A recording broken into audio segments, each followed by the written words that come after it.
पहलगाम आतंकी हमले के बाद भारत और पाकिस्तान के बीच युद्ध जैसे हालात बनने के पहले ही विशेषज्ञों ने इस बात की संभावना जता दी थी कि अगर दोनों देशों के बीच युद्ध के हालात पैदा हुए तो पाकिस्तान कई टुकड़ों में बढ़ जाएगा। अब ये भविष्यवाणी सही साबित होती दिखने लगी है। वजह ये कि आतंकियों के खिलाफ ऑपरेशन सिंदूर के शुरू होते ही BLA यानी बलूचिस्तान लिबरेशन आर्मी ने दूसरी तरफ से पाकिस्तान के खिलाफ मोर्चा खोल दिया। पाकिस्तानी सेना पर BLA के जवान लगातार हमला कर रहे हैं। BLA ने रणनीतिक तौर पर महत्वपूर्ण गैस पाइपलाइन को भी उड़ा दिया और उसने दावा किया कि 1/3 बलूचिस्तान पर उसने कब्जा कर लिया। और बात इतनी ही नहीं, प्रसिद्ध बलूच लेखक और कार्यकर्ता मीर यार यू बलूच ने पाकिस्तान से बलूचिस्तान की स्वतंत्रता का ऐलान किया और भारत सरकार से नई दिल्ली में बलूच दूतावास खोले जाने की अनुमति मांगी। अगर भारत सरकार इजाजत दे देती है तो दिल्ली में न सिर्फ बलूच दूतावास खुल जाएगा बल्कि आज़ाद बलूचिस्तान की नींव पड़ जाएगी। मीर यार बलूच को बलूच लोगों के अधिकारों की वकालत के लिए जाना जाता है। उन्होंने सोशल मीडिया प्लेटफॉर्म X पर कई पोस्ट्स के जरिए ये घोषणा की है। उन्होंने संयुक्त राष्ट्र से बलूचिस्तान में शांति रक्षक बल भेजने और पाकिस्तान की सेना को क्षेत्र छोड़ने का आग्रह किया। ये बयान तब आया जब भारत और पाकिस्तान के बीच हालिया झड़पों ने गंभीर रूप ले लिया। 7 मई की रात भारत ने ऑपरेशन सिंदूर के तहत पाकिस्तान और POK में स्थित आतंकी ठिकानों पर निशाना साधा। भारत ने स्पष्ट किया कि किसी भी पाकिस्तानी सैन्य ढांचे को निशाना नहीं बनाया गया। इसके जवाब में पाकिस्तान ने गुरुवार को ड्रोन्स, मिसाइलों और भारी तोपखाने से भारतीय सैन्य और नागरिक क्षेत्रों को निशाना बनाकर तनाव को और बढ़ा दिया। भारत ने जवाबी कार्रवाई में पाकिस्तानी ड्रोन्स और मिसाइलों को मार गिराया। साथ ही पाकिस्तानी लड़ाकू विमानों अवाक्स को भी तबाह बर्बाद कर दिया। भारतीय नौसेना ने कराची बंदरगाह को पूरी तरह से तबाह कर दिया। और इस बीच मीर यार बलूच ने दावा किया कि बलूच स्वतंत्रता सेनानियों ने डेरा बुगती में पाकिस्तान के गैस क्षेत्रों पर हमला किया, जहां 100 से अधिक गैस कुएं स्थित हैं। एक पोस्ट में उन्होंने लिखा कि हमने अपनी स्वतंत्रता का ऐलान कर दिया है। पाकिस्तान के पतन की घड़ी निकट है। हम भारत से अनुरोध करते हैं कि बलूचिस्तान को नई दिल्ली में अपना आधिकारिक कार्यालय और दूतावास खोलने की अनुमति दी जाए। उन्होंने आगे लिखा कि हम संयुक्त राष्ट्र से अनुरोध करते हैं कि वे डेमोक्रेटिक रिपब्लिक ऑफ बलूचिस्तान की स्वतंत्रता को मान्यता दें और सभी सदस्य देशों की बैठक बुलाकर समर्थन दें। बलूच ने मांग की है कि संयुक्त राष्ट्र शांति मिशन तुरंत बलूचिस्तान भेजे और पाकिस्तान की सेना को वहां से हटने का आदेश दे। उनका कहना था कि पाकिस्तान की सेनाएं, अर्धसैनिक बल, पुलिस, ISI और प्रशासन में कार्यरत सभी गैर बलूच अधिकारी तुरंत बलूचिस्तान छोड़ें। बलूचिस्तान की नई सरकार के लिए उन्होंने कहा कि स्वतंत्र बलूचिस्तान की नई सरकार का गठन शीघ्र। कैबिनेट में बलूच महिलाओं की भागीदारी हमारे राष्ट्र के प्रति हमारी प्रतिबद्धता को दर्शाती है। एक अन्य पोस्ट में उन्होंने लिखा कि पाकिस्तान, अगर तुम्हारे पास सेना है तो हमारे पास भी बलूच सेना है। बलूच स्वतंत्रता सेनानियों का हमला जारी। और इससे पहले एक वीडियो भी सामने आया था जिसमें पाकिस्तानी सेना की गाड़ी को उड़ाया जाता दिखाया गया। बलूच लिबरेशन आर्मी ने इस हमले की जिम्मेदारी ली और दावा किया कि इसमें पाकिस्तान के 14 सैनिक मारे गए। Bureau report, news of India. Bharat ने जैसे ही सिंधु जल समझौते को स्थगित किया था, पूरा पाकिस्तान परेशान हो गया। किसी ने भारत को वर्ल्ड बैंक की धमकी दी तो बिलावल भुट्टो ने तो एटम बम दागने तक की बात कह दी। ये सब पाकिस्तान में चल ही रहा था कि किसानों के नाम पर विपक्षी दलों की दलाली करने वाले राकेश और नरेश टिकैत को पाकिस्तान के किसानों की चिंता होने लगी। उन्हें लगा भारत का हो या पाकिस्तान का, लेकिन है तो किसान ही, इसलिए उनका पानी बंद नहीं होना चाहिए। हालांकि इस बयान के बाद लोगों ने राकेश टिकैत की पगड़ी तक उछाल दी, लेकिन पाकिस्तान इस उम्मीद में बैठा रहा कि वर्ल्ड बैंक उसके लिए कुछ न कुछ तो करेगा ही। पर अब वर्ल्ड बैंक ने सिंधु जल संधि मामले पर अपना पल्ला झाड़ लिया है। वर्ल्ड बैंक के अध्यक्ष अजय बंगा ने स्पष्ट किया कि भारत और पाकिस्तान के बीच 1960 में हुई सिंधु जल संधि में विश्व बैंक की भूमिका केवल फैसिलिटेटर यानी मध्यस्थता करने की है और इस संधि में उत्पन्न हुए हालिया गतिरोध को सुलझाने के लिए हस्तक्षेप नहीं करेगा। उन्होंने कहा कि वर्ल्ड बैंक भारत को रोकने के लिए हस्तक्षेप नहीं करेगा। जम्मू कश्मीर के पहलगाम में हुए भीषण आतंकी हमले के बाद भारत ने सिंधु जल संधि को तत्काल प्रभाव से निलंबित कर दिया था। भारत ने ये निर्णय तब तक के लिए लिया है जब तक पाकिस्तान आतंकवाद को समर्थन देने की नीति से स्पष्ट और स्थायी रूप से पीछे नहीं हटता। इस संदर्भ में मीडिया में कई अटकलें चल रही थीं कि वर्ल्ड बैंक शायद इस विवाद में हस्तक्षेप करेगा, लेकिन अजय बंगा ने साफ इनकार कर दिया। प्रेस सूचना ब्यूरो के मुताबिक भारतीय मूल के विश्व बैंक के अध्यक्ष ने कहा, हमारी भूमिका सिर्फ एक मध्यस्थ की है। मीडिया में जो बातें हो रही हैं, विश्व बैंक बीच में आकर विवाद सुलझाएगा, ये सब निराधार है। सिंधु जल संधि 1960 में भारत और पाकिस्तान के बीच 9 वर्षों की बातचीत के बाद हुई थी। ये संधि विश्व बैंक की मध्यस्थता में बनी थी और उसने भी इस पर साइन किए थे। अजय बंगा ने कहा, हमारी भूमिका केवल सुविधा प्रदान करने तक सीमित है। विश्व बैंक उस ट्रस्ट फंड के माध्यम से तटस्थ विशेषज्ञ या मध्यस्थता न्यायालय की नियुक्ति के लिए शुल्क का भुगतान करता है, जो संधि के समय स्थापित किया गया था। इसके अलावा हमारी कोई भूमिका नहीं। उन्होंने जोर देकर कहा कि विश्व बैंक इस द्विपक्षीय मुद्दे पर हस्तक्षेप नहीं करेगा। संधि के तहत इंडस नदी प्रणाली के 80% पानी का आवंटन पाकिस्तान को और 20% भारत को किया गया था। बंगा ने कहा, ये उनका फैसला है कि वे क्या करते हैं, हम कुछ नहीं कर सकते। हालांकि उन्होंने ये भी बताया कि बैंक को नए घटनाक्रमों के बारे में दोनों सरकारों से कोई औपचारिक कम्युनिकेशन प्राप्त नहीं हुआ है। उन्होंने कहा कि इस संधि में ऐसा कोई प्रावधान नहीं जो इसे किसी देश द्वारा निलंबित करने से रोकता हो। विश्व बैंक के अध्यक्ष अजय बंगा भारत पहुंचे थे और इसी दिन भारत के विदेश सचिव विक्रम मिस्री ने भी प्रेस ब्रीफिंग में पाकिस्तान द्वारा इस संधि के उल्लंघन पर विस्तृत बयान दिया। मिस्री ने कहा कि हमने पिछले 2.5 वर्षों में पाकिस्तान सरकार से कई बार संधि में संशोधन पर विचार के लिए बातचीत की पेशकश की। भारत ने पिछले 65 वर्षों में इस संधि का पालन किया और भले ही पाकिस्तान ने हम पर कई बार युद्ध थोपे हों, लेकिन पाकिस्तान ने जानबूझकर कानूनी अड़चनें पैदा कर भारत को उसके वैध अधिकारों से वंचित करने की कोशिश की है। उन्होंने ये भी कहा कि पाकिस्तान की लगातार चुप्पी और सहयोग से इनकार भी संधि को निलंबित करने के फैसले का एक प्रमुख कारण है।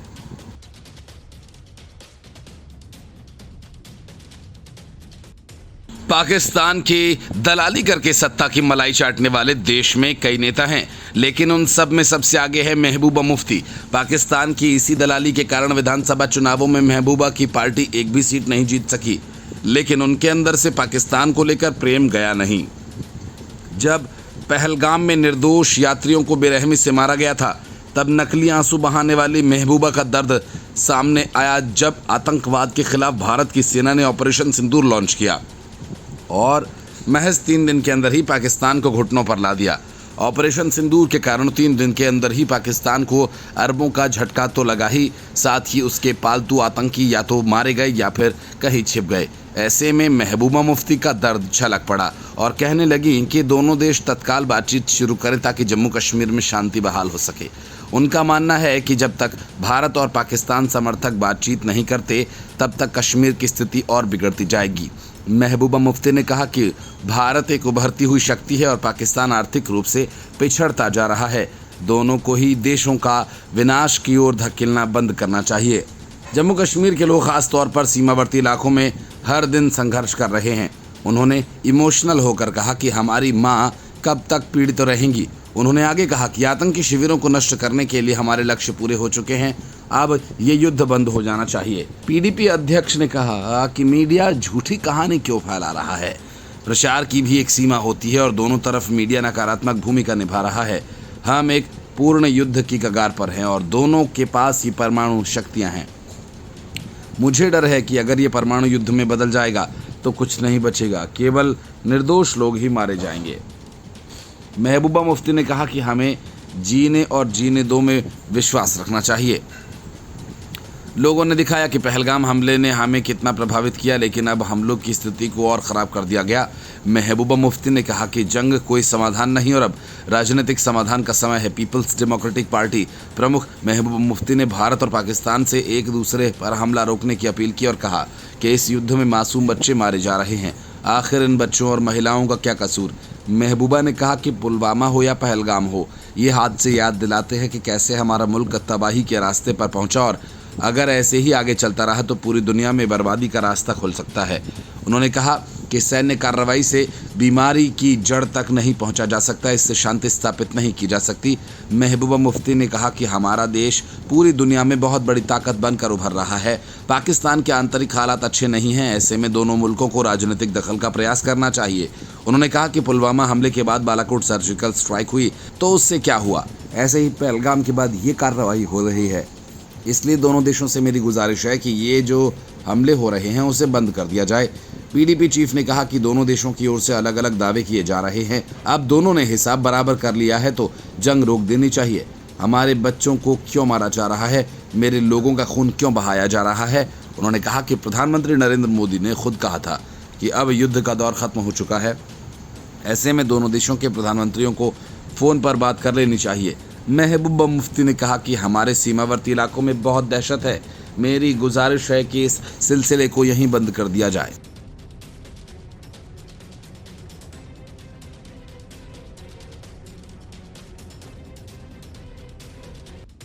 भारतीय सेना के शिकंजे में फंसकर छटपटा रहे पाकिस्तान को भारत ने अपनी गर्दन बचाने का एक मौका दे दिया। भारत से पाकिस्तान को साफ तौर पर कहा गया कि ये सीमा पर तनाव को जल्द से जल्द खत्म करे, वरना उसे इस दुस्साहत की भारी कीमत चुकानी पड़ेगी। केंद्र सरकार के टॉप सूत्रों के मुताबिक भारत चाहता है कि पाकिस्तान जल्द से जल्द सीमा पर गोलीबारी को खत्म करे। पाकिस्तान को समस्या का मूल कारण पर ध्यान केंद्रित करना चाहिए, जो कि उनके देश से आतंकवाद को खत्म करना है।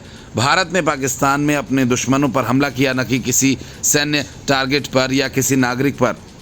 इसलिए पाकिस्तान की सेना को ज़्यादा उछल कूद नहीं मचानी चाहिए, बल्कि उसकी जगह पाकिस्तान में पनाह के लिए भारत के सभी दुश्मनों को पकड़कर भारत के हवाले कर देना चाहिए, चाहे वो मसूद अजहर हो, हाफिज सईद। भारत सरकार ने साफ कहा कि हमारी युद्ध की तैयारियां बहुत बेहतर हैं और तकनीक स्वदेशी है, जबकि पाकिस्तान के जिम्मेदार मंत्री उन्माद और दहशत पैदा कर रहे हैं, क्योंकि वे अपने घरेलू निर्वाचन क्षेत्र को बचाने के लिए बेताब हैं। भारत सरकार के टॉप अधिकारियों ने यह भी कहा, हमारी मांग ये भी है कि आतंकी समूहों के सरगनाओं मसूद अजहर, हाफिज सईद और रऊफ असगर को भारत को सौंप दिया जाए। भारत सरकार ने साफ साफ कहा, उन्हें छद्म युद्ध बंद कर देना चाहिए और सीमा से वापस चले जाना चाहिए, क्योंकि देश पहले से ही आर्थिक संकट और पीटीआई के गतिरोध जैसी घरेलू समस्याओं का सामना कर रहा है, जहां 90% जनता सेना के साथ नहीं है। प्रधानमंत्री नरेंद्र मोदी ने भारत पाकिस्तान तनाव के बीच गुजरात के मुख्यमंत्री भूपेंद्र पटेल को फोन किया और सीमावर्ती राज्य होने के नाते गुजरात की सुरक्षा की तैयारियों के बारे में जानकारी ली। गुजरात की जमीनी और समुद्री सीमा पाकिस्तान से लगती है। पटेल ने एक्स पर एक पोस्ट में कहा कि प्रधानमंत्री मोदी ने मुझसे टेलीफोन पर बात की और सीमावर्ती राज्य के होने के नाते मौजूदा हालात में गुजरात की ओर से की गई तैयारियों और अग्रिम सुरक्षा उपायों के बारे में जानकारी दी। उन्होंने जरूरी दिशा निर्देश भी दिए। पटेल के मुताबिक मोदी को राज्य सरकार की ओर से नागरिकों, खासतौर पर सीमावर्ती जिलों कच्छ, बनासकांठा, पाटन और जामनगर में रहने वाले लोगों की सुरक्षा के लिए उठाए गए कदमों के बारे में सभी जानकारी दी गई। भारत ने गुरुवार रात जम्मू, पठानकोट, उधमपुर में कुछ अन्य जगहों पर भी सैन्य ठिकानों पर मिसाइलें और ड्रोन हमला करने की पाकिस्तान की सेना की कोशिश को नाकाम कर दिया था। और पहलगाम हमले में 22 अप्रैल को हुए आतंकवादी हमले के जवाब में भारतीय सशस्त्र बलों ने बुधवार तड़के ऑपरेशन सिंदूर के तहत पाकिस्तान और पाकिस्तान के कब्जे वाले कश्मीर में 9 आतंकी ठिकानों पर मिसाइल से हमले किए। उसके बाद से पाकिस्तान के खिलाफ जवाबी कार्रवाई करते हुए भारत ने पाकिस्तान के एयर डिफेंस सिस्टम को तबाह कर डाला। कराची बंदरगाह को भी भारतीय सेना ने पूरी तरह से खाक में मिला डाला। इस दरमियान चीन में बने 2 फाइटर जेट्स और एक अमेरिकी फाइटर जेट को भी भारत ने उड़ा दिया।